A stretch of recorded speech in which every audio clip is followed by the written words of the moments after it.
I'm surrounded by much too much technology, but I guess that's just the par for the course here. Par for the course here at Driveline Baseball. Good morning, good afternoon, good evening, wherever you may be joining us from. My name is Devin Morgan, Director of Youth Baseball at Driveline, founder of the Driveline Academy, and this is Driveline Academy Podcast, the world's most dangerous youth baseball podcast with the most marble mouth host. I am joined, as per usual, by my brother, my partner, my co-host, Driveline Academy Assistant Director, Driveline Academy International Man of Mystery, Jeremy Tectiel.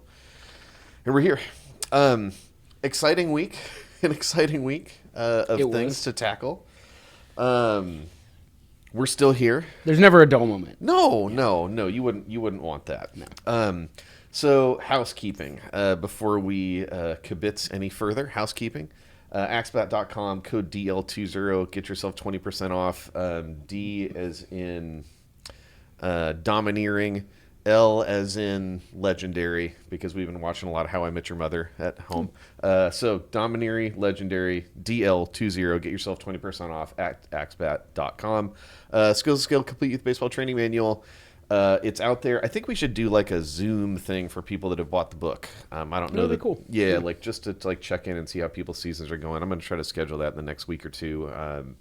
So if you have bought the Skills to Scale Complete Youth Baseball Training Manual, hopefully you are enjoying the successes of a fruitful and positivity-driven start to your season, because that's the thing that the book advocates for.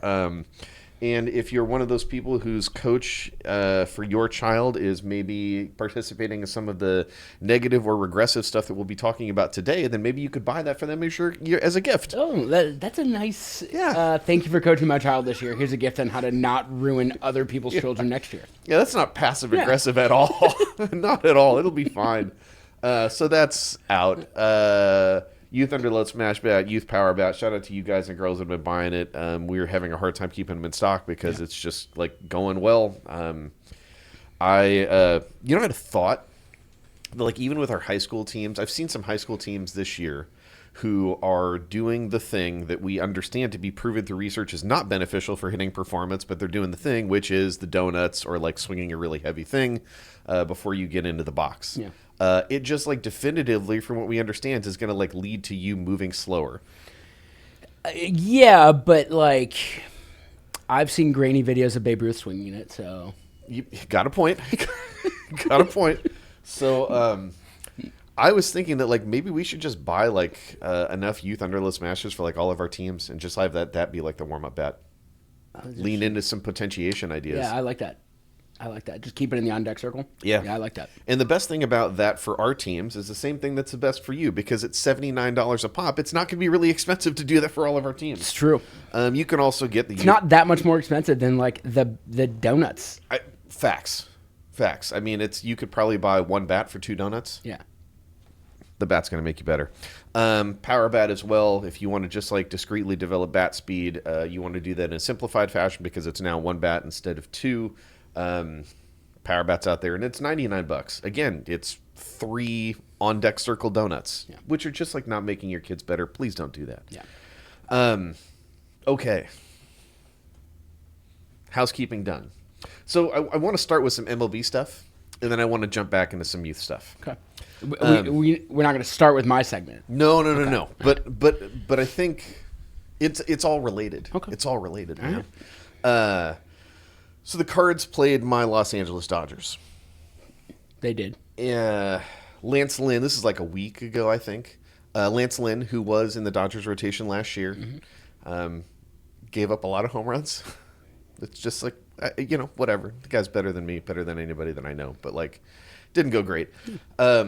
So he's playing against the Dodgers, loads the bases in the first inning. Sure. And then in a very Lance Lynn-esque quote, those of you with gentle ears, maybe just, earmuffs for a second here. His quote that he gave to Jeff Jones of the Belleville News Democrat. Okay, it's great. I did not hear this, by the way. I did not see this quote. Let's see.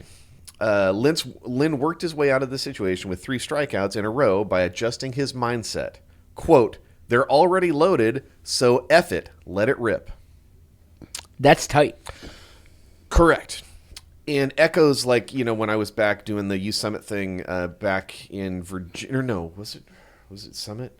Was Summit in Kansas City? It was Summit in Kansas City with Ryan Brownlee and Rob Haney and that whole crew. Pudge Gorman, who's a high school coach in Virginia and Vienna, We were just talking at dinner, and I think I might have said this before. He was like, hey, bases loaded. We're just one pitch away from getting out of here. Yeah. Triple play. We're done. Yeah.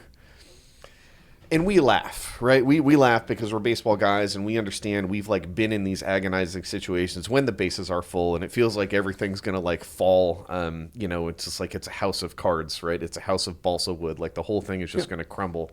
But when you hear really good coaches that are like, "Hey, I'm not gonna allow myself to publicly to my players express the same fear that I have, and to them, hey, I'm one pitch away, right? A one pitch away mentality." And I want them to be irrationally confident. Yes, yes. And then you see Lance Lynn, and again, put Lance Lynn's career in context right now. Probably on the back nine. He's definitely on the back nine. Yeah. Pretty definitively on the back nine. Is probably a guy who he might be on the 18th green. Yeah. If he can get, basically like average to below average outings and he can eat innings, he probably keeps a job this year. But if he gets roasty toasty, might be hard. He's got the benefit of going back and signing that deal with the Cardinals, that he's got a little bit of a hometown. Yeah. Like they'll give him a little longer leash, but I'm rooting for him. Nobody grabs their nuts after a strikeout like Lance Lynn. Right. Like I don't want that guy to not be in the big leagues. Right. Because those are great videos. Right. And for that guy to be in that situation versus the team that he was last on. Yeah. It happens to also be a very good team. Also happens to be a very good team. There's no way that he's not doing the internal arithmetic of like, man, if I fail here, all these guys will be like, yeah, we're so glad we got rid of that guy, and like his career's, nearing over, yada, yada, yada. And then he goes out and strikes out Will Smith, Max Muncy, and Teoscar Hernandez in a row to get out of the jam. Yep. Part of that, obviously, we would like to conclude is from embracing like this let it rip mentality. Yep. And that is a thing that's happening in Major League Baseball at the highest level of consequence and competition. Do you happen to watch the Rangers-Astros Sunday Night Baseball last night? I didn't. We were, again, crushing How I Met Your Mother. I got to go find a video, which shouldn't be hard. They had Evan Carter on mic. Yep. I want to say it was earlier innings of the game, literally talking about how showcases and traveling all around to tournaments is useless.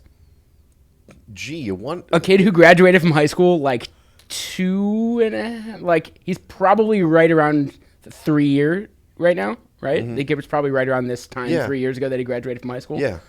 And he's got a better idea of like than most people who run travel programs. He has a much better idea of like how that actually helped him and how he made it and what that impact was. And like, if that guy, and I understand he's from Texas, but like, if you can be a top 70 pick without going to showcases because he trained and got better, and if you're just good enough, that's what matters.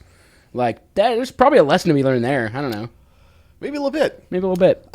So again, to think about that, to think about this mentality thing, right? Shout out to my guys, Mount Vernon Patriots. Again, met out when I was doing Tim's Virginia High School Baseball Coaches Association thing. Great dudes. They get it. They're trying to do the right thing. What they sent me this morning is Little League game. Opening day. Intentional walks of a 10-year-old. Elite.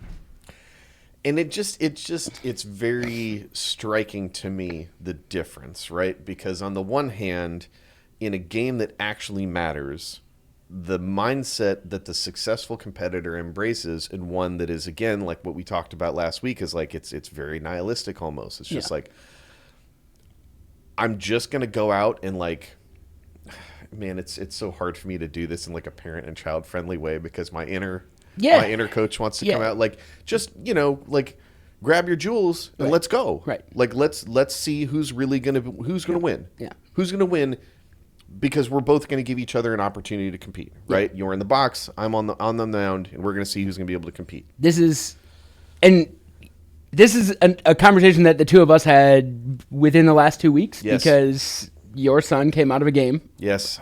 that I was at off the varsity mound, and one of the first things he said to me was, "I walked that guy on purpose." Like their shortstop. Yes. Like I walked him on purpose. Who is an Oregon State commit of some or whatever. Or so he says, right? So Like he that's the rumor that's going around is Yes. this kid's going to Oregon State. And I didn't realize you heard him say it because you were Yeah. talking to the coach. Yeah. And you immediately were like, "What the hell's that about?" Yes. Like go and, be better than him. Like Yes. don't be afraid of him or Yes, whatever. yes. And I had the completely different reaction of like, no, that's smart pitching. Like you're a freshman in on varsity trying to close a game. Sure. Like, yeah, don't let that dude beat you. If you're looking at that lineup and it's like, that's the best guy in that lineup, I'm not going to let that guy beat me. Yeah. Now, I would have felt a different way if Danny just started the mound and was just like, just take first. Go. Well, I'm doing the yeah. wave for people who are listening and not watching. I'm just like, wave the kid on to first. Like, don't throw any pitches. Yeah. He threw 4 high and arm side. And the kid looked at all 4 and then went down to first, and Danny proceeded to shove, save the game, and finish. Yeah. But we had very different interpretations of like, because Yeah. when he's playing for me over the summer, you've probably heard me tell him, I want you to strike this guy out, and you know what I want you to do? I want you to strike him out and then grab your nuts. Yes. Yes. And like be confident, Yes. be the man out there, be the dude out there on the field. I have said that to him. I've said that to multiple other kids. Yeah. In high school, it's a little different. You could do that with me all day. Like I don't care whether or not for we sure. win.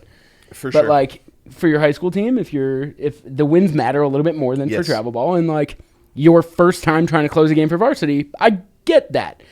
We're talking about 10U, opening day 10U. Yeah. Yeah. And interestingly, again, it is context. Yeah. Anybody that's got that on their bingo cards, you just, the intersectional ecosystem of context. Jerry, I haven't forgot about you. Jerry and Jack. The context when Danny and I actually got in the car was really interesting because I think I actually said something like why don't you try to go get that guy? And Yeah. he was like actually, Dad, I was just like I was trying to dot. Yeah. It's like I'm not throwing non-competitive pitches. I'm trying to either get him to swing and miss or generate some bad contact. And if I walk him, I'm okay with that because he had an open bag, Right. and that's fine. And I immediately said to him like, Yeah. "Oh, I'm glad because it was the start of the first batter of your second inning, and you threw 4 high and arm side. And to me, you missed 4 times high and arm side. Yeah. It's an easy sign of fatigue starting to set in. So I started to get a little worried, and then you were right back to it the next batter and totally fine. So I was like, all right, it was a blip. Yeah. But now I know like." Not only were you not fatigued, but like you were actually dotting. That was exactly where you were trying to hit what you were trying to do with that pitch. That's awesome. Yeah, and so I guess the distinction here that you've already made, like let's be really clear. Varsity versus 10U. Varsity mentality as any varsity player, right? Playing for your high school, playing for your community. This is everything about like why high school baseball is so important. Yeah, you got to get the goal of playing high school baseball is to win games. Yes. So you can have a situationally appropriate tactical plan that you're trying to execute. Yeah. With the earlier example, right, Lance Lynn, bags are full. Right. There is no tactical plan other than let it rip. Correct. And I would argue that there shouldn't be tactical plans to win in travel or select baseball. Well, and that's exactly it, right? That's exactly it. So, so one of the guys who must be be intimately aware of what happened on this field said that the game was 4-1. Wait, hold on. Let me back up here. So it was a 1-1 tie ball game. Okay. They walk a hitter intentionally at 10U In a tie game. at a 1-1 tie to put the bases full, and then the next kid up cleared him, making it at the time a 5-1 lead. So you go from a 1-1 tie with first base open. Oh, he hit like a grand slam. I mean, it's 10U Little League, so it's probably like a 7-hop worm birder through the 6-hole, right? Yeah, that's fair. But then after the intentional walk, the team scored 14 unanswered over the final 2 innings. So they had one of their players get intentionally walked. They weren't doing the intentional walking. Yes. Yeah, that's my And their understanding. response to being intentionally walked was to just put up 14 runs. Yeah. And again, correlation or causation, right? These are two things we should differentiate. Thank God for my stats professor in college that kind of leaned into that idea for me. But in terms of competitive mindset, right? Like maybe you're going to give up 14 unanswered over the next 2 innings regardless. At the end of the day, or at the end of that game, if I'm the coach of that team who has it's a 1-1 tie ball game, and you got a bag open, and you have their most quote-unquote dangerous 10U hitter at the plate, I'm already in the back of my head going, once we get to the post-game talk, I'm going to talk about this moment. And I'm going to talk about how glad I was at how we competed in this moment, regardless of the outcome. Yeah. But now you don't have that opportunity because you took the competition opportunity away. You took the learning opportunity away. You set a signal to all these kids, you can't get that kid out. Right. And then weirdly, they put up 14 unanswered on you. Well, because you're sending messages to both teams. Yes. Right? To your team, you're sending the message of, I don't trust you to get these guys out. Or this guy or whoever it is. Like, there's a lack of trust there. Confidence is going to fall from your team. Yep. As they watch a 10-year-old get a free base. Yep. And then from the other team, now you got sharks smelling blood in the water. Sharks smell blood. What do? They hunt. You're afraid? You're going to intentionally walk a guy? Okay. Cool. See how that goes. And, like, for 10-year-olds, that slight momentum change is all you need for things to go massively, drastically in the other direction. Yeah. Because 10-year-olds, not great at emotional regulation. Yes. So, like, that kid clears the bases, and you probably have a puddle on the mound now. Yeah. Just like a puddle of tears on the mound. After a 1-1 tie, he has now given up 4 runs, and, like, now all is lost. Right. Whereas, like, I don't know, maybe he gets that guy out. They're 10. Right. Like yeah. It's not a foregone conclusion that every outcome that could potentially happen is going to go against you, right? Some of these outcomes could go in your favor. And, like the comment that one of the guys from Mount Vernon dropped, and I think this is just like, it absolutely nails it. I will retweet it in a second here, and I will just talk about it here on the pod. He goes, the incentive structure is broken. Winning a regular season Little League game should never be more important than allowing 10 to 12-year-olds the chance to throw the ball, swing the bat, and make plays. And, like, but I don't know if I agree with that. Oh? Because what's the incentive structure that's broken? There is no incentive structure. Yeah, I mean, other than, just the... That guy's not getting paid. No, it's just, it's dad coach currency. You right. know? It's correct. Like, but that's the problem is, like, you can't really... It's not broken if it doesn't exist. There is no incentive structure there. Yeah. It's ego of guys wanting to live vicariously through kids and win games as opposed to, like, making the kid better. So that, gets back to the thing we've talked about a million times. It's just, like, train your coaches better. Like, like, you don't need an incentive structure to be good if you have coaches who care about the right things as opposed to, like, winning games. Yeah, and this is the Edward Deming. Every system's perfectly designed to get the outcome that it gets. And to your exact point, there is no incentive structure that's created and defines the experience, the ecosystem. And absent that, you give dads the opportunity to create one of their own, which is always going to be to feed their own ego. Yes, absolutely, absolutely. And even from a more I don't want to say a positive framework, but a more, like, emotionally informed framework, I totally understand parents who go to these extreme ends to win meaningless games because they think they're protecting their children. But the tricky part of that is that you are trying to protect your child, but you're depriving them of a learning opportunity. You're trying to protect your kid and their emotional fragility, and you are protecting them from learning what it means to lose. Right. Your intention isn't directionally wrong, but the mechanism by which you execute that intention is leading to the creation of a kid who, now I'm going to get too bombastic. It could lead to a kid who doesn't understand that, like, you need to embrace at certain points in time the Lance Lynn. Let it rip. Yeah. It's a 3-2 count. I got a runner on third. I have to do something productive to put the ball in play to try to score that guy. Yeah.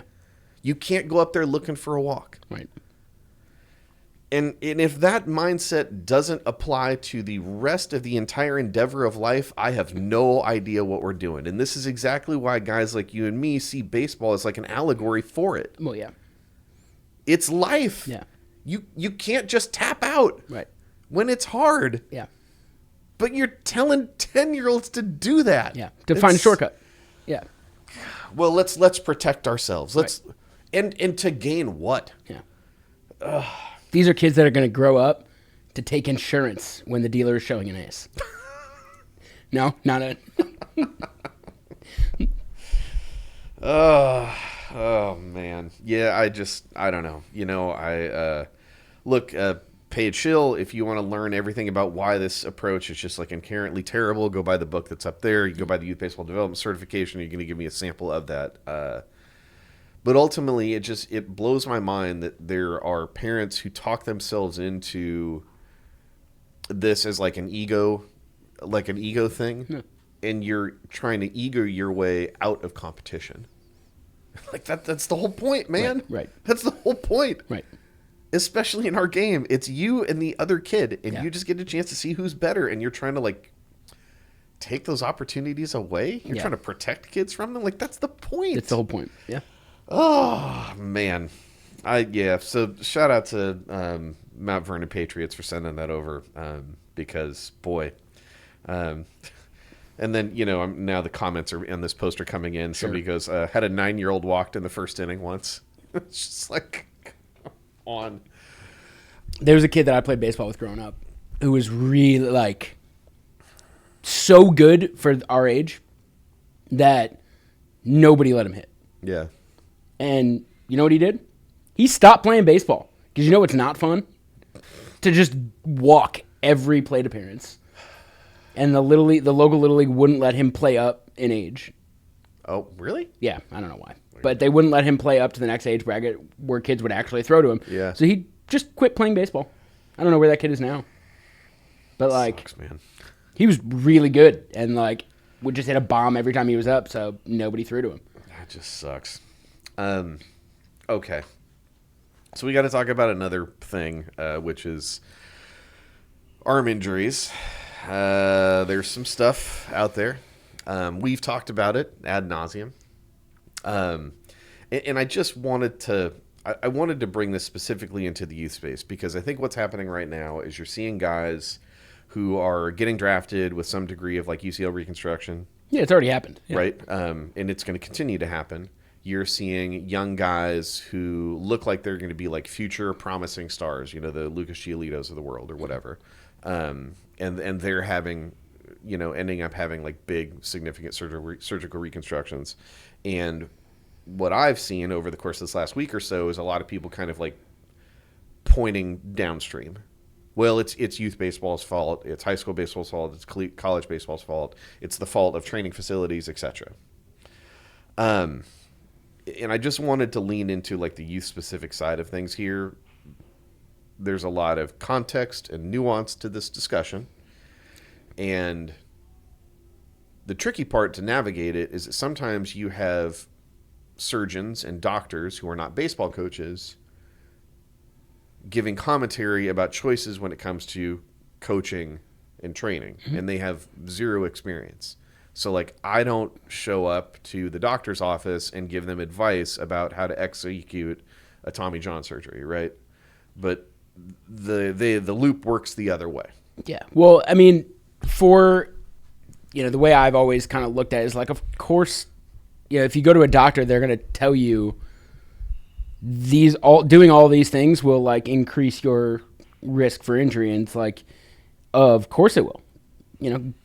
Getting in your car to drive to work is going to increase the likelihood that you get into a car accident. Correct. On your way to work. Correct. Stepping outside of your house increases the risk you get hit by a meteor and die. Correct. So a lot of like the medical industry's advice input on a lot of these things removes that piece of like, well, of course there's more inherent risk to throwing harder or to doing all of these things that they're doing. But they're professional athletes. Like, they're going to take on that risk no matter what. Yep. So, like, that piece never really made a whole lot of sense to me. Right. And in the youth space, right, no one, well, maybe not no one. We are certainly not advocating that children should conduct anything that is like an abnormal risk increase. No. Right? And which kind of brings me back to a quote, and I'm actually not going to name the guy that said it, but I am going to, I'll give you the quote. Velocity is the worst thing for the ligament. He might not be wrong. No, he's probably right. But here's where it gets a little funky. Especially artificially trying to get your velocity up quickly. Okay. I don't know what artificial velocity is. I don't know. I really, truly don't know.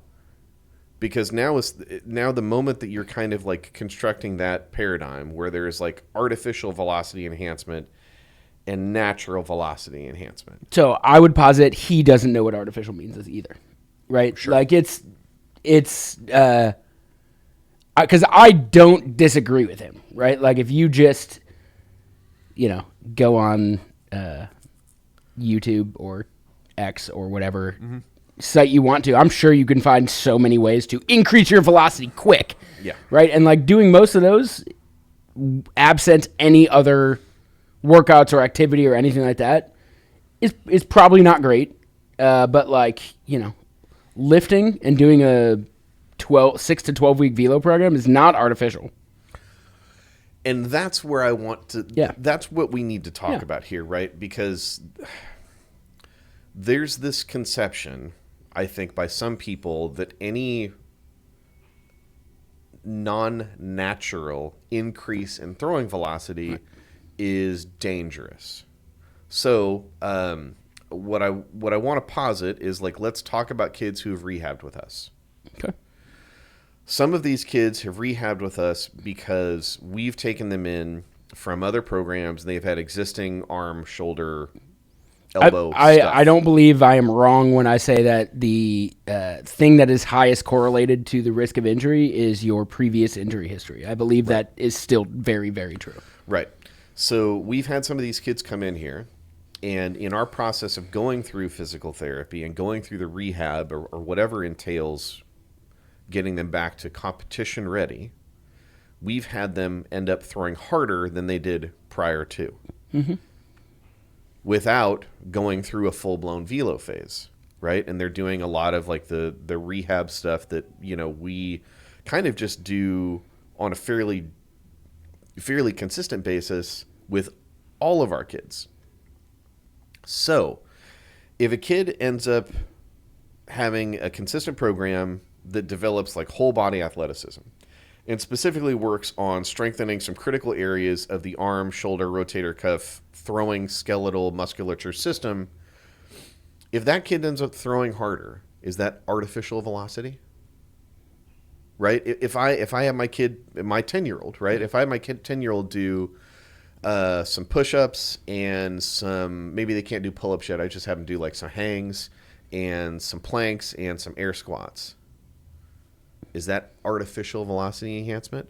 Or is velocity a natural byproduct of that athlete's system of movement overall getting more competent and increasing force production? Yeah. Right? Yeah. Like what is it? Yeah. Because when you're constructing this kind of paradigm of like artificial velocity enhancement and non-artificial velocity enhancement, to me, non-artificial velocity enhancement sounds like weight. Right. Well, just wait for your velo. Right. I waited, and I don't think I ever threw harder than 75. Yeah. Well, when was the last time you tested? When was the last time my shoulder was healthy to throw? I don't know. Last year. Yeah, I think that is all accurate. I think this is an extremely nuanced discussion that is happening in a very non-nuanced, unnuanced. I don't know what the. I think it's happening for a lot of people who don't understand how to grapple with the Well, nuance. in the forum it's happening in. Yes. It doesn't allow space for nuance there, right? Like it's this his fault. Oh no, it's this fault. Sure. This thing's fault. It's the pitch clock, it's weighted balls, it's velocity, it's really easy to just like pick a target and demonize. Yep. And it could be a little bit of all of them. Yep. 100%.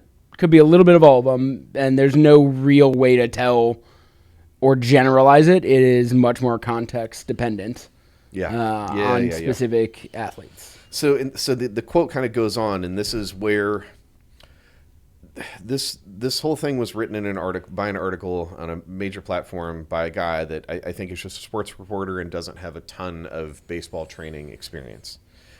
So the quote goes on, one of the biggest risks of ligament damage is big personal gain in velocity. It's not how hard you throw, but these big jumps in personal velocity over a short time are very damaging to the ligaments. Big velocity jump, short time, to me, that rhymes with workload. Yeah, right? I'm assuming there was no kind of research done there to back up that assertion. But yes, that is literally the exact definition of acute to chronic ratio. Exactly. So if that's really what we're coming down to, right? This is a medical this is a medical professional who's very well regarded, who's going that like, hey, the thing that is most concerning is a big jump in a constrained period of time. Yeah. I agree. My guy, we massively agree. I agree. Why do you think our velo phase is 12 weeks? Yeah. You know, like, I mean, it could run as long as 12 weeks for the entire thing, from onboard to velo to mound blend. Why do you think that's the biggest task our training staff for our academy have on their plate each week, is to look at the attendance from the previous week and readjust programming based on attendance and throwing workloads and things like that, because we have all that data of what their throwing workloads look like, and if we don't, we can't spike that kid's throwing workload. Correct. So then the guy that's writing this article does kind of a crazy pivot here. Let's talk about this player said he wasn't changing velocity as the doctor described, but grew so quickly during his junior years that he was 6'1" by the time he was 14, able to throw much harder than before. Yep. I was this 8th grader throwing 90 to 91 miles an hour. It was crazy. Sure enough, his elbow gave out. And again, okay, prior to, you told me that the thing that's concerning is a workload issue, right? Too much intensity and too much volume over short of a period of time, right? And that to me doesn't sound like baseball. That sounds like exercise physiology. Sure. Right? That just sounds like if I, old, fat, not very mobile anymore, decide to try to get back my sprint speed. If I did that in a very short period of time with a frequent amount of high intensity training that my body hasn't been used to for 30 years, the odds that goes in an injurious direction are pretty flippin' high. Yep. If I slowly periodize this gradual increase to intensity and volume, I would think that the opposite. It doesn't mean that I'm going to be bulletproof, right? But it does mean that because I approach this thing in a smart and an intentional fashion, I am trying to get the best of both worlds. I want to increase performance, but I want to do so in a healthy and sustainable fashion. Yeah, it's like when Kozak looks me in the eye and tells me that I'm the only one in the academy department who doesn't bench 315. Right? That's what you. No, Stratton too.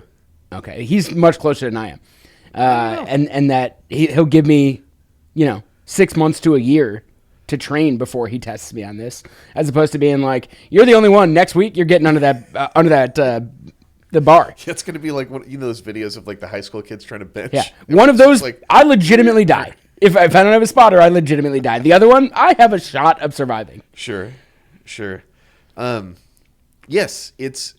And I assume that it doesn't say anything about, when that kid jumped from 90 to 91 at that, or from wherever he was to 90, 91 at 14. Is there any data on, now that he's throwing 91, how many innings he pitched that year? Right. Because that is, generally what tends to happen is if a kid is throwing 90 at 14, that kid is going to throw every possible inning unless he is smart about it or his coach is smart about it or someone is in that kid's camp looking out for his long-term future. And that just rarely ever happens. It's happening more now than it used to, but Yeah. it still rarely ever happens. It's just, you're right. It is the one thing that is globally under-indexed for in all of these conversations is workload. Right. And, you just go, well, this kid gained velocity the natural way, right? You constructed this kind of artificial and natural paradigm. Right. Well, then how is it possible he could get hurt? Right. Oh, well, velocity's just bad? Yeah. But it's not that. Because I know velocity is not bad because you know why? Nolan Ryan, right? Isn't that what the old guys always say? Did it the right way. Did it the right way. Did it the right never way. got, threw a lot of innings, never got hurt. Sure. Like, that's, everyone should be like that. Well, you could do the was it Tom Seaver and like the big thing of rice? Like that was there you go. that was a thing. Yeah. Was Seaver the rice guy? There's somebody else who was. And there's a lot with Rice's ability to dry out cell phones. There's a lot of rice available. Like buckets of rice are more readily available than they ever used to be for kids. It's like Tommy John is like these little just like accumulation, and you just stick your arm in the rice and it just like dries off. Yeah. Sure, that's how that works. That sounds sciencey. I mean, so it sounds like what I need to do at every practice is take every kid's phone at the beginning, dump them all in water, and then make the last 20 minutes of practice. They got to fish for their phones. Yeah, it's rice time. In a bucket of rice. It's rice time. Yeah, it's rice time. I like it. So the article had one more quote in here that I thought was just delicious. Young pitchers seeking more velocity should wait for their bodies to mature. So again, this is just like the wait and hope thing, right? And again, hope, pretty crappy development strategy. It is, yeah. Wait for the bodies to mature and do it the old school way. Take a wild guess. Take a wild guess what training modality is always perceived to be safe. I don't even know. Towel drills? No. Neighbor long toss. Long toss. Right, of course. Because no one has ever had a problem blowing out their acute to chronic workload doing an excessive amount of long toss. I've never seen that. Yeah. Well, wait, but long toss has a compression phase, right? Yeah. Well, what does that look like? Oh, it looks a lot like high intent throwing. Oh, well, how does that work, right? How do you square the circle? You just told me that one form of this training was really safe. Yeah. It's basically just playing catch, but slowly increasing the distance during a session so that eventually the player's throwing the ball as far as possible. Oh, so you mean to tell me that the training modality that inherently periodizes over a greater period of time an increase in stimulus and stress because you're progressively getting more intent? Oh, that's safe? Oh, geez, but like that's how we do our velo phase. Mm-hmm. Well, we're doing the same thing. Well, we do it naturally, not artificially. Yeah, I guess that's right. Yeah.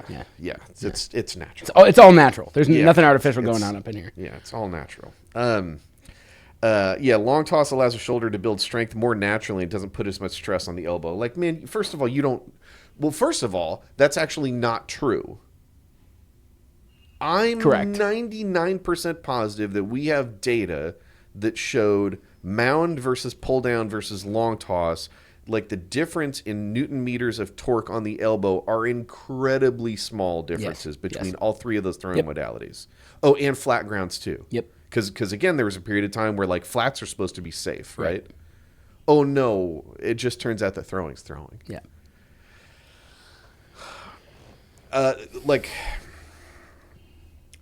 Like you said, I realize this is an incredibly nuanced conversation that you are psychopaths enough about youth baseball to sit and listen to us talk about it on a weekly basis. So thank you. We love you. In so much as you have the opportunity to go out into your communities and evangelize this one specific thing, if you can help more people understand that throwing is throwing. Throwing creates stress. There is no one throwing modality is inherently more safe than the others. Right. And all of them benefit from like correct periodization, right? Gradual increase in stimulus. Do that. Yeah. Because we're not going to get anywhere to solving this problem when we create this like binary box around safe and unsafe. Yeah. Like, and I mean, I think you can do that in specific circumstances, but those specific circumstances are so asinine that you probably shouldn't have to, right? Like we talk a lot about the one big weighted ball study where a bunch of kids got hurt, 27, 28% of them, right?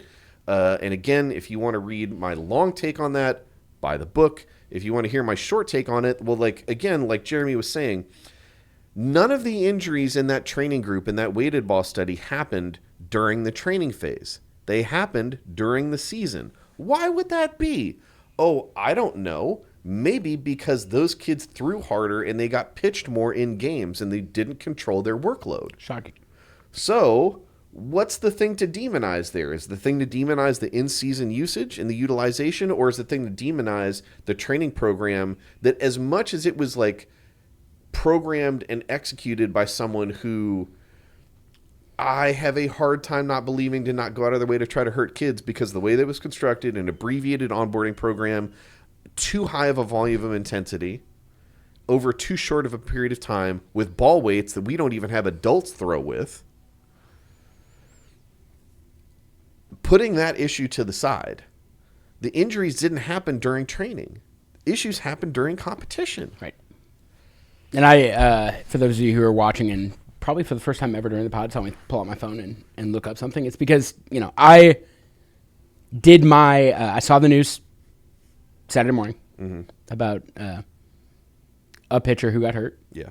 And there were a couple of them, but like one of them in particular. Yeah. I was like, I'm going to stay off social media today. Yeah. And I did a mostly good job of staying off of Twitter, although I'm not on Twitter that much. But I did, see a few, we should just be more like, from like reputable baseball sources, where are the Greg Maddux of the world, right? Just like constantly, I wonder how he feels constantly getting brought up in this situation of like, it honestly is, it's like a detriment to him. Yeah. It's like, be like that guy. He wasn't very good. It's like, no. He actually like was extremely good. Like, I don't know why you're just like telling everyone to be like that guy. Pitches. What are we talking about? But like, that's kind of the context it's always used in, right? Like, don't be like this guy. Be like Greg Maddux. He did it the right way because he didn't throw hard. It's like, yeah he did, but it's fine. But I just looked it up because I wanted to see the exact injury before I said something stupid. There's a pitcher in the major leagues who had a capsular tear in his right shoulder. Okay. And missed most of the 2022 season. Okay. Had to rehab to come back for 2023, which included a velo program. Okay. As well as like the required rest, recovery, and rehab and everything. Now, have you ever heard Kyle Hendricks' name get brought up when talking about these arm injuries? Very, very rarely. Why do you think that is? Is it because he rarely flashes a number that starts with a 9 on a radar gun? The second number is sometimes a 9. The first number rarely a 9, right? Yeah. And wait, he had a season-ending shoulder injury that he had to have surgery for? But wait a minute. How is that possible? How is it possible when he doesn't do the velo thing? He doesn't throw hard. Let me quote. Velocity kills elbows. Well, how did his elbow get killed? He didn't throw with velocity. Right, and how are there literally any professional pitchers if one of the softest throwing ones on the planet in terms of professional pitchers is having to have shoulder surgery and breaking down? He doesn't even throw a sweeper, does he? I don't believe he throws a sweeper. Because that's the other thing. No, he's basically sinker change up with like an average, like a 45 grade curveball mixed in, just to keep him honest. Yeah. But like, you never hear his name get brought up because it doesn't fit the narrative. Yes. Of like, guys who throw hard are bad. Like, we should stop guys from throwing hard. And then we're just going to have this panacea of baseball and its golden age again. Right. No one's going to be hurt. Right. Everything's going to be wonderful. Right. And like, the other one that I, which is very near and dear to my heart, so like I bring up a decent amount, is like Sandy Koufax. Yes. Yeah. Who prematurely ended his career because of injuries. Like, did not have like a very long career, right? Yep. Like, the peak was better than literally anybody, but like the longevity was not there. Yep. Was he criticized constantly during and after his playing period for throwing too hard or trying to throw too hard? Or is he just like kind of lauded as great? What about Nolan Ryan? Like, I know I already brought him up, but like, did anybody tell him he shouldn't throw as hard? Or it was okay because he just never got hurt? And walked a bunch of guys. He did walk a bunch of guys. Like, walked a lot of guys. In fact, more guys than anybody in Major League history. Correct. So, and somehow managed to have a productive career. Weird. Weird. But like that, that is to me where I think the most frustrated with these conversations, and why I try to stay as much out of that public discourse as possible, is because like the examples you see are just trying to fit narratives. Like, it's people who have their preconceived notions of why these things happen, when like every one of these happens in isolation with different context that goes into it and whatnot. Like, you know, the two big ones from this last weekend, like Spencer Strider's offseason and Shane Bieber's offseason looked drastically different. Yes. I'm sure. Yep. Yet they both kind of wound up in the same spot once they got here. And like, you can't just like put those two guys in a bucket and be like, velo. Yes. Velo and injury. Like, they're very different. Yeah. Very, very different situations. And I think, you know, to again bring this back to a very youth specific context, let's just kind of like break the whole thing down. It's good to be able to throw the ball harder. Mm-hmm. I don't know what harder means to you, but I do know that if you are throwing hard as a 10, 11, 12-year-old, you're going to continue to need that tool to develop as the field gets bigger, right? That is real estate. That's a real estate problem. Yep. Output is going to need to have to go up competitively because your play space is going to change. Yep. 2, velocity is going to make you more effective, right? You are taking decision-making time away from hitters. You are taking real estate time away from players in the field, right? It's a time and a real estate game. It's good to be able to throw the ball harder. And I suppose that if you're a position player and that's all you ever want to do, then you could kind of go like, all right, I need to throw 80, right? Maybe 80 is the goal by the time that I can like graduate high school. And I suppose if you are trying to optimize for like the lowest possible injury risk, that like that's probably the place you need to get to. But that's still a place you need to get to. And I've seen enough JV and varsity baseball this year to see seniors that are still not pumping 8s. Oh yeah, that like plenty of them. You know, it's if you removed, so if velocity was the issue, yeah, in theory, and we should get someone to debate us, but in theory, if you remove radar guns and any kind of velocity-centric feedback, sure, that should go away. It'd be part of it. Right? Like, if we get people to stop focusing on velocity and those numbers, then, like, people would not throw as hard and injuries would go down. That's, like, in a vacuum, that's basically the theory, is that, like, velo is bad and we're doing a bad thing by showing gains in velo as frequently as we are and giving as much feedback as we do, because then it feeds into them throwing harder. In the acute, right? In the single day. At any point. Well, right, but this is the thing I keep coming back to about like people demonizing the radar gun. Is it like I think about what we saw when D was on the bump in club championships last summer. Yeah. 79-80, 79-80, 79-80, 79-80, 77, 76, 73. Yeah. Done. I get that, but I'm saying like if you removed that, in theory in a vacuum, that should decrease significantly the amount of injuries we see. Well, you would think. Now, do we actually think, in reality, that if we removed radar guns, which are at very, very few youth games and high school games, yes, that kids wouldn't try to throw as hard as they can to get the guy out of the plate? No. Like, is that like how could anybody think that that's the actual problem? When since people have started playing baseball, the pitchers have tried to get the guy at the plate out. Well, except for like the late 1800s when the way that baseball worked is the pitcher's job was to literally like serve up a hittable pitch. Was to get the ball in play for the you're right. So we've got 130, 40 some odd years. That's true. Of like real baseball. That's true. In 1875 to 1899, it was a little different. You know, they didn't wear gloves, so yeah, you wanted them to put the ball in play because it was hard to feel the ball with no glove or equipment. Savages. Also, catchers, not wearing a ton of equipment, so you don't want to throw velo at them. You don't want to throw super hard. So once the car got invented. And baseball changed and adapted with the rest of the Industrial Revolution. Yeah. The point of it has always been you got to get that guy out. Get that guy out. There is, like, I would love to watch some of these people who are like, well, velo's the problem. All right, then here's what we're going to do.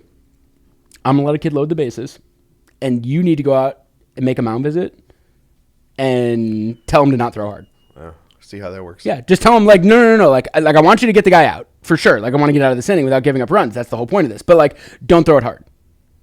No, just, like, lob it over the plate. Well, throw it a little harder than that, right? It's like Paul Rudd from Forgetting Sarah Marshall. Like, you have to do less. All right, well, you have to do something, right? Like, you have to do something. Yeah, like, do more than that. No, do less. Like, there is no world in which you can stop a kid from throwing the ball as hard as he can to try to get the guy at the plate out. It's what the game demands. It's what the game demands, and, like, the fact that that's even part of the conversation of, like, velo is bad, and, like, you know, the couple ones, and, like, I am very specific about not clicking on any posts to see the comments, because that's where all the real bad stuff is. Oh, yeah. And, like, I follow almost exclusively Driveline current or former employees, or, like, reporters, journalists, people like that, or people like in the program that I work with or whatever like that. So I consider my timeline to be relatively cultivated and not a lot of guys that are, you know, screaming into a void. Yeah. And then we're like real journalists calling for, like, we have to stop getting guys throwing as hard as they can. You can't. It's not how the game We're works, not. man. You can't go back. What rule are you going to change? That way. And it's never going to work that way. There are rules you can change to try to change something, but, like, none of those rules are going to lead to guys throwing slower. Yeah. Well, it's like, I mean, you remember when they were talking about bringing the mounts back? Yeah. Kyle Bodie was like, yeah, good luck with that. Right. Because guys are now going to start breaking stuff that's like 2 feet behind your head. Right. You're just giving them more distance for stuff to run. And I understand that that's probably not exactly how this is going to play out in the youth space. But again, consider velocity is very much representative of an environment. And if the environment changes and the play space changes and you go from 46 feet to 48 or 54 to 56 or whatever, instead of 60 feet 6 inches, you go to 62, 63. Right. We literally have the proof that moving the mound back isn't really going to work, because that is what happens in youth baseball, and kids don't throw less hard. Correct. As they get older and move up and the mound moves back. Like, they're not throwing less. The velos don't go down from 12 to 13U, 13 to 14U as the mound moves back. The velos rise along with that. Right. And again, as loyal listeners know, the reason we have, like, this significant atrophy of kids that leave the game when that happens is because a lot of them are kids that can't compete in that new real estate. Right. They don't have the tool. Right. The only way, which is, I want to be clear, this is, I don't believe will ever be on the table or will ever even remotely come close to happening. But, like, honestly, the only way to try to legislate velocity out of the game is to make it like an automatic ball if it's over 97. Sure. Or something along those lines, right? Like, if you throw it, there's like an actual speed limit now in baseball. If there are triple digits on the radar gun, it could be right down the middle. It doesn't matter. It's a ball. And then you're going to start getting guys intentionally trying to throw it less hard. You know, it's not dissimilar from, like, you know, I have a 15-year-old child, not my kid, to be clear, Uncle Joe, not my kid, rehabbing with us now, and he is he gets exceedingly frustrated when throwing because he's got an arm speed cap, on his pulse, and it literally does feel like the Paul Rudd scene in Forgetting Sarah Marshall, where he'll throw one, I'd be like, arm speed was 770 on that one, too much. 600. Arm speed on this one's 680. All right, well, you got to do a little bit more than that. Yeah. 750. A little bit less than that. Yeah. Right? And, like, he gets really frustrated when he has to stay within a bandwidth. And, like, unless you add that bandwidth to, like, a major league game and be like, if you throw a fastball over 97 or a curveball with a spin rate of X, it's an automatic ball, which is just never going to happen because it would slow down the game an insane amount, and, like, the Players Association would have an absolute fit, so they wouldn't even get brought to the table. But, like, that's the only way. If, like, you actually think that that's the only solve to this problem, is pitchers not throwing as hard, that's the only thing that's stopping this. And it's so soft. It's so soft. Like I want to compete with my best stuff. Yeah. You know, I want to compete with my best stuff. Right. So yeah, I think in the youth space, like to try to, the game is never gonna not incentivize and demand high performance, and that is very much age relative. Oh yeah. And if that's true, then the safe path to me is not avoiding intentionally any experience you might have prior to competition to like dip your toes in the water to see what that level of stress and stimulus looks like. Right. You can't do that. Right. You have to prepare for it. You probably want to prepare above that threshold.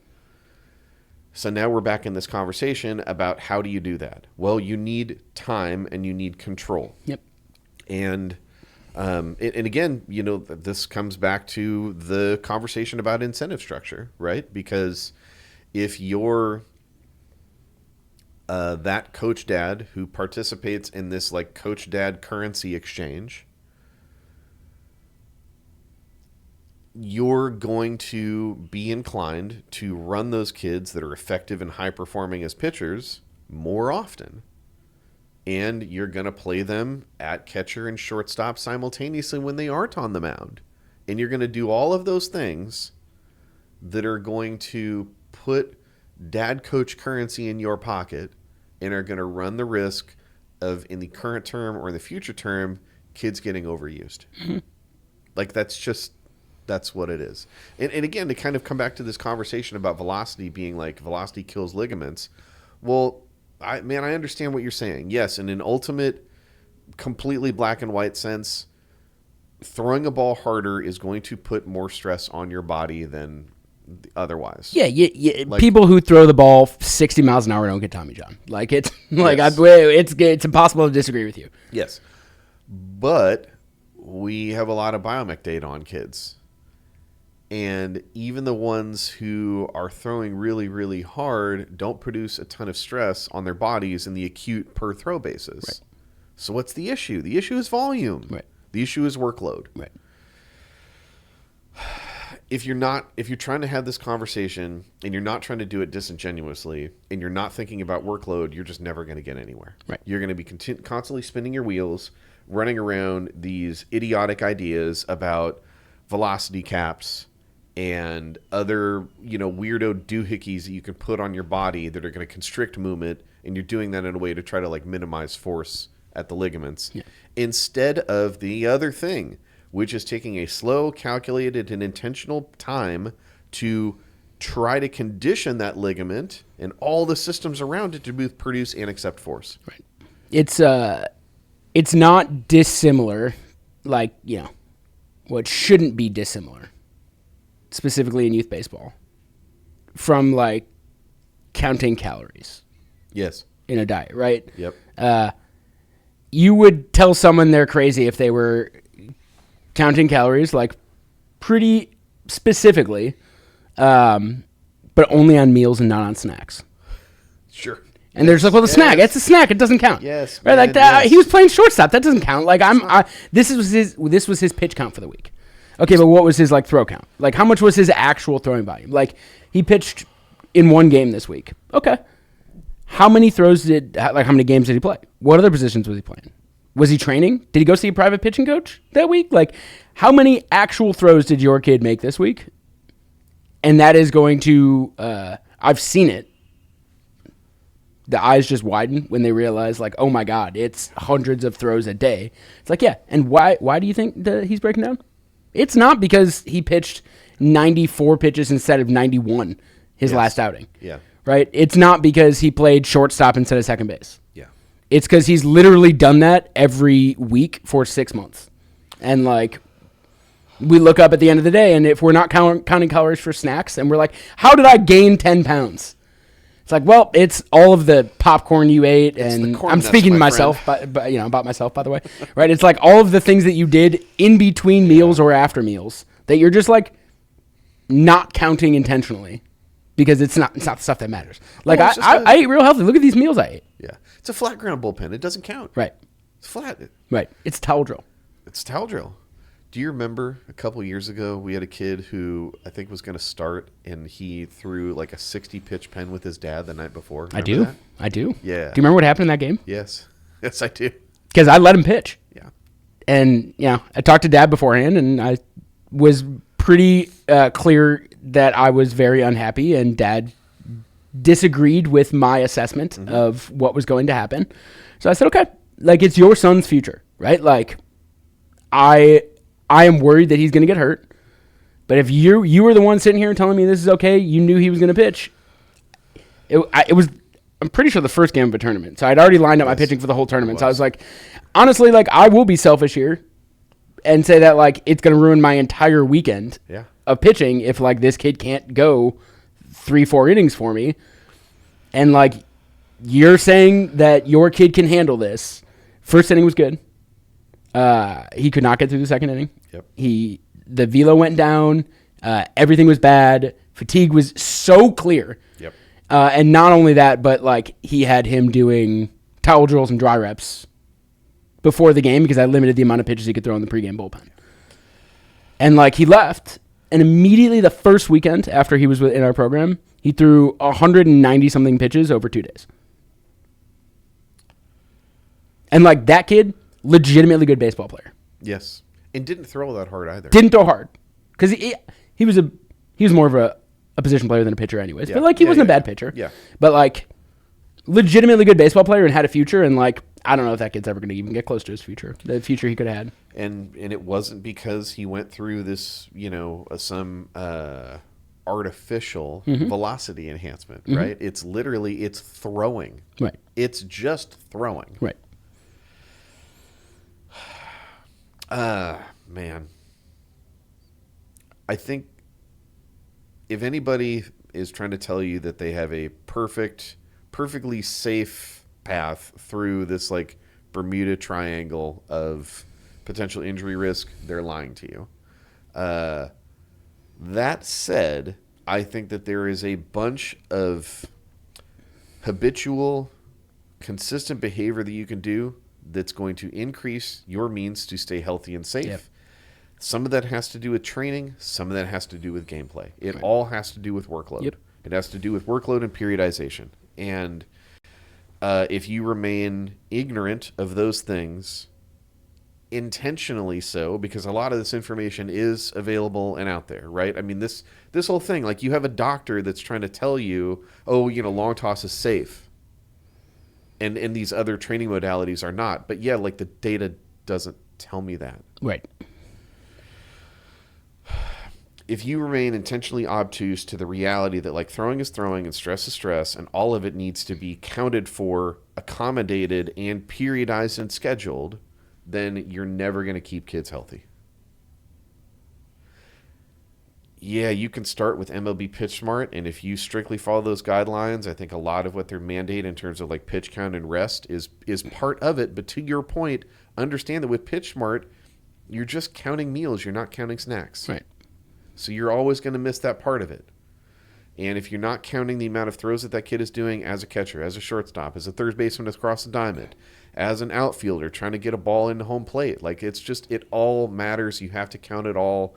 So don't be that person who's like, I can't understand why I'm gaining weight. Yeah. And you're not counting the corn nuts that you crushed on the couch last night watching How I Met Your Mother, and that's me talking. I was just going to say that is very specific. That's my wife getting the salsa picante ones that are real good. Yeah, they are good. I didn't crush the whole bag. I actually exercised a little bit of restraint. There you go.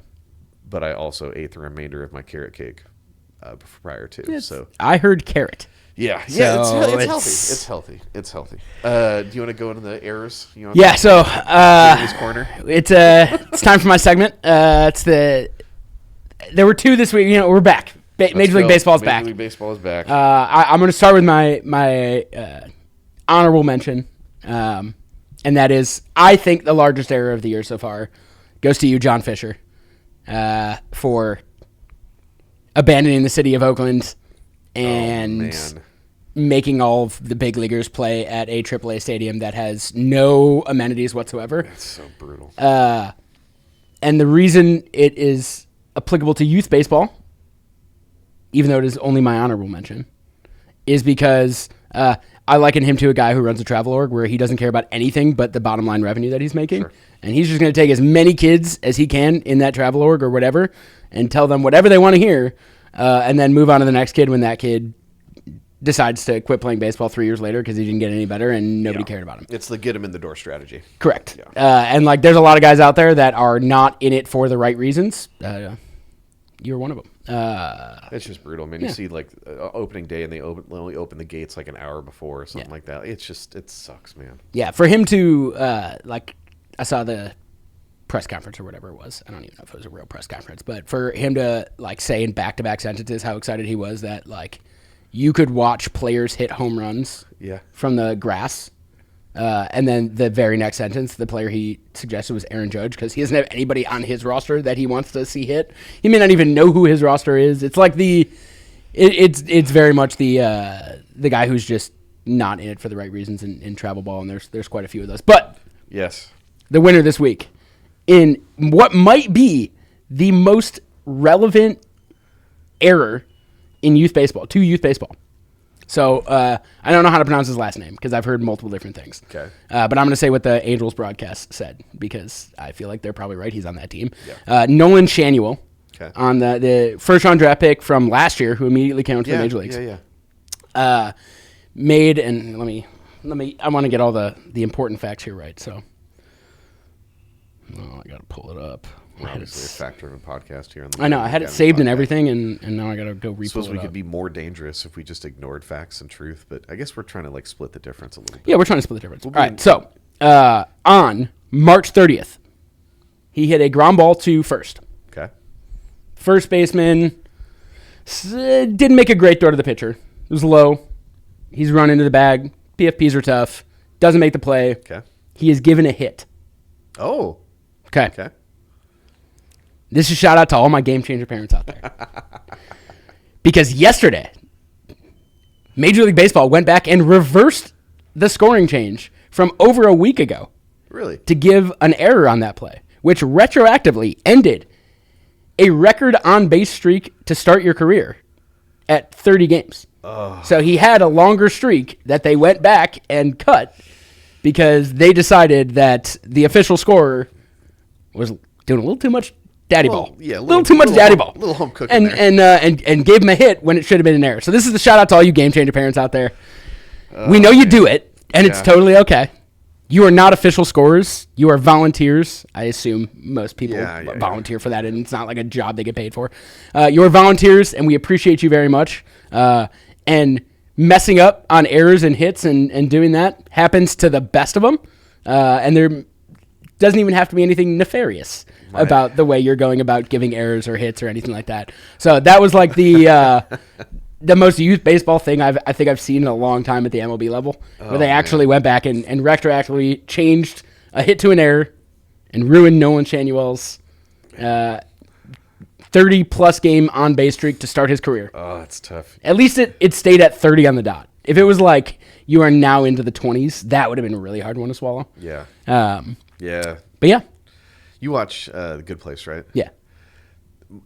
My darling wife sent me this meme on Instagram that she found, and it was like, it's Cheaty, and he's like, it's some clip from the show, and he's like, I am trying to take in an insane amount of information right now. And like the headline clip is like, parents trying to like correctly do Game Changer during the game. Yeah. Because if you're not comfortable with it, right, baseball games can move they fast. They move quick. It's, I mean, shoot, we had, Danny, was it last week? It was last week. We're sitting there, and their runner on third. I don't know if we've officially said in the pod that your darling wife agreed to do the Game Changer for your darling son's high school team. Although, she did. Out of the woods now that he's on varsity?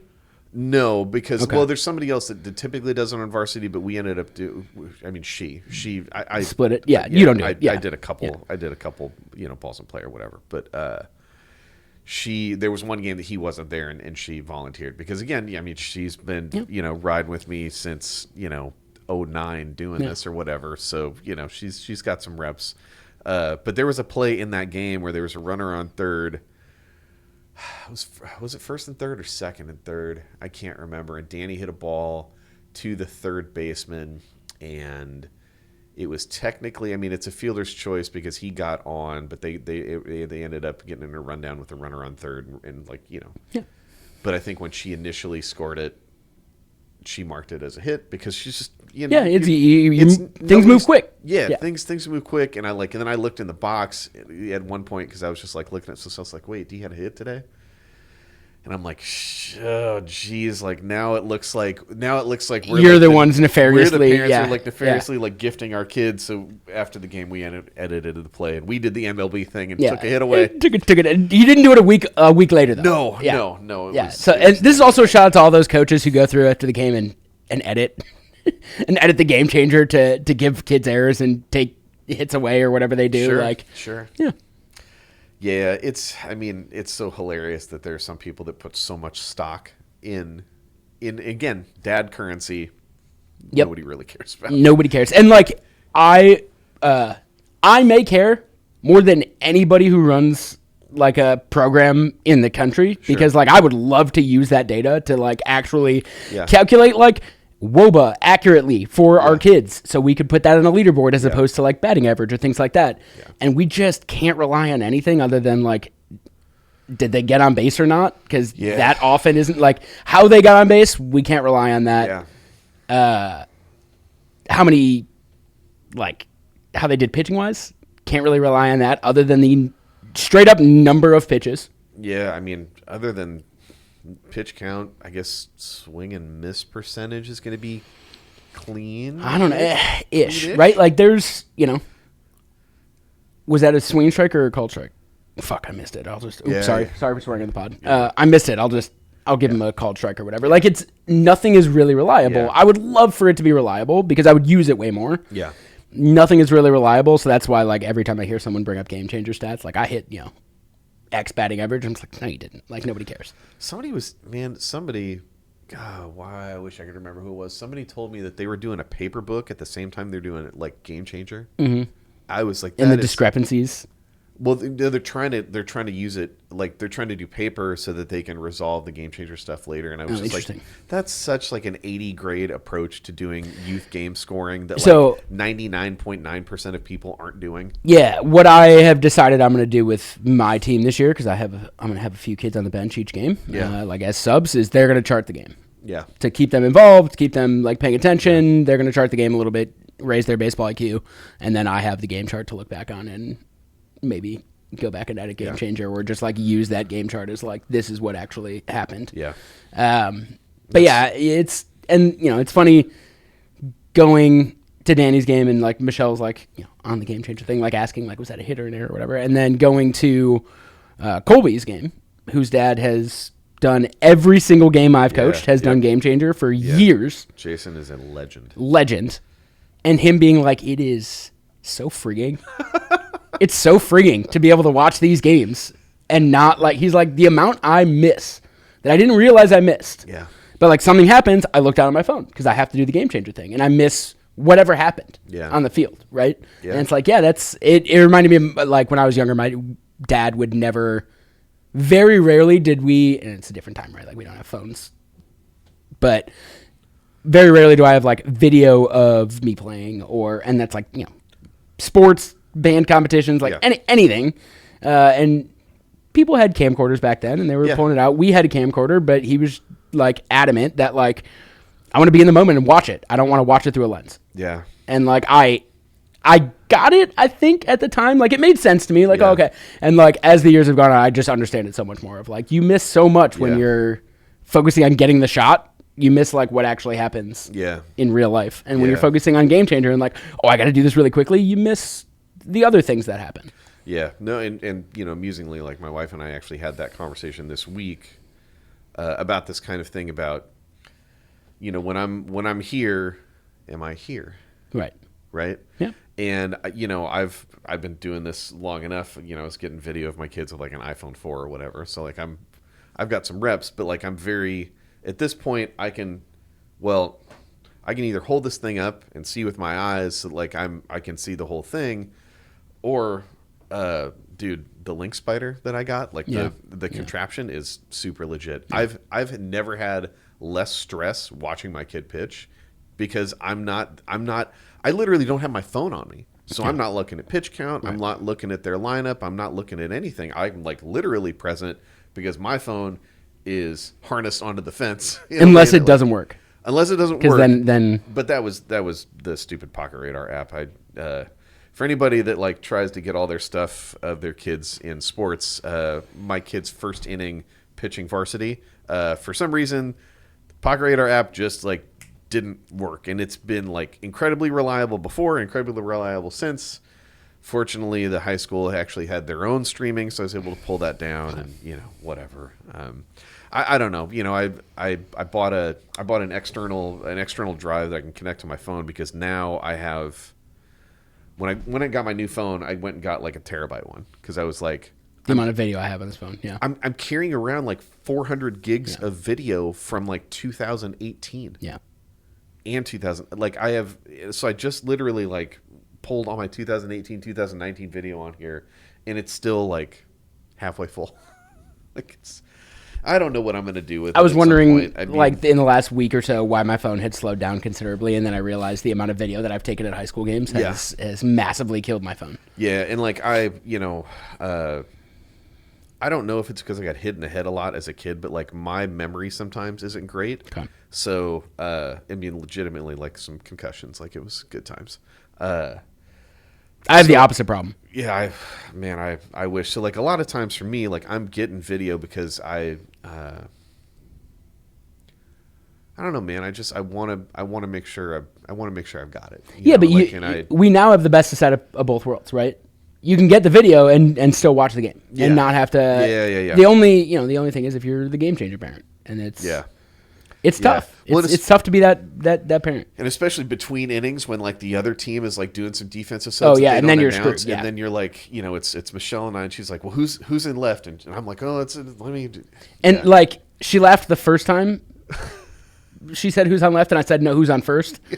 But then the joke didn't fly after the first. I got away with it once, and then after I kept saying it, we got to stay locked on the target. Yeah. We got to stay fixated on this thing. Yeah. Shout out to Game Changer parents. You guys are just like doing it, the struggle for all of us to benefit, and we do appreciate it. Just know that just like major league players are like youth athletes where they make errors, official scores are just like you. Yes. The game moves fast and it's hard, and you guys have a thankless job, and the official scores actually get paid for it. Yeah, that's facts. And you might just be a parent who got kind of just... Who are doing your damn best. Yeah, just got the responsibility. Yeah, and we appreciate it. Yeah, absolutely. So, I don't know. I hopefully people can take away something out of the conversation about velocity and injury. It's just not as simple as you want it to be. And I understand that that's like a difficult answer because it's hard to digest. But like that's just the truth sometimes. Yeah. Is that you really need to pay a lot of attention to a lot of different things. But if there's one thing you should pay more attention to, it's workload. Yeah. It's just workload, because I think that's a lot of where you're going to find the answers about things that you can do that are potentially increasing your risk of injury versus lessening it. Yep. And if you're going to still, like, eventually, like, you're going to go play the game, you should probably train in a way that you're prepared for, like, what the game is actually going to demand. Yeah. Like, that's because that's the thing you can do, and you can do it safely, but that's, again, we're entering horse glue territory. Yes, we are. Thank you guys, as per usual. Follow us on all the socials, Driveline Youth. Driveline Youth YouTube is a thing that's just been created. We're no longer going to put the pod videos on the main Driveline channel. It's going to be on the Driveline Youth channel. There's nothing there yet, but you can find it at Driveline Youth and just get your likes and subscribes and notifications turned on.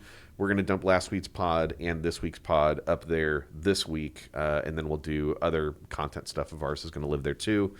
Axbat.com, code DL20, 20% off. Skills Skill Complete Baseball Training Manual, Youth Underload Smash Bat, Youth Power Bat. We have more new stuff. I think I got some new. Well, I got some prototypes. Yeah. We got prototypes. Yeah, we can hold off on that. Yeah, we'll hold off on that later. We'll catch you guys next time. Thank you.